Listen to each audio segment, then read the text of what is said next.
You think Ole Miss has done a good job compensating for the loss of Murphy Holloway and Reginald Butler, their two bigs from a year ago? I think so, and they still run the same style, same system, but I think what has happened, Jarvis Summers has really increased his scoring and taking over games, and Marshall's still doing the things he did last year. But if you watch those two bigs they had last year, they did a great job of rebounding, Buckner blocking shots.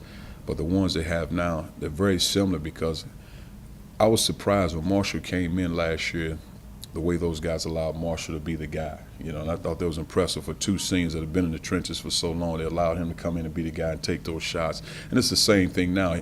Those other guys got it off the glass probably better than the guys they have now because of their experience. But it's the same thing. When he coming off screens, he hit those guys the same way. What's the difference you see in Summers? He was pretty much a role player last year, and obviously his numbers have gone way up. What's the change you've seen? Well, I think with the loss of the other guys, and then also when Marshall was out early in the season, he had to step up. But he's one of those guys, if you watch him in high school, always in the gym working on his game, you see he get better and better. And ever since he was a freshman, he's gotten better. So not surprised. Cuonzo, how much does Ole Miss press and how much do they play zone? They'll play a lot of zone. And they're probably playing more zone they've played in the past.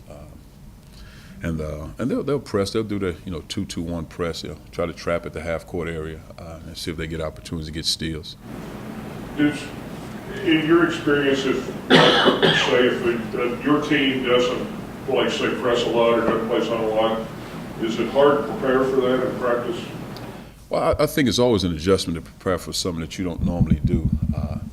But the thing about it is we go with zone and we do a different type of press, every day, just a part of our practice, and it is something that we do, just a matter of using it in the game. So I just think when you're going against the press, you got to be aggressive in attacking it. You got to get up the floor and be aggressive. That's the bottom line. You got to be assertive and attack the rim. You can't get it across half. Be happy with just getting it across half court and then trying to run your offense. You got to be aggressive in attacking the rim.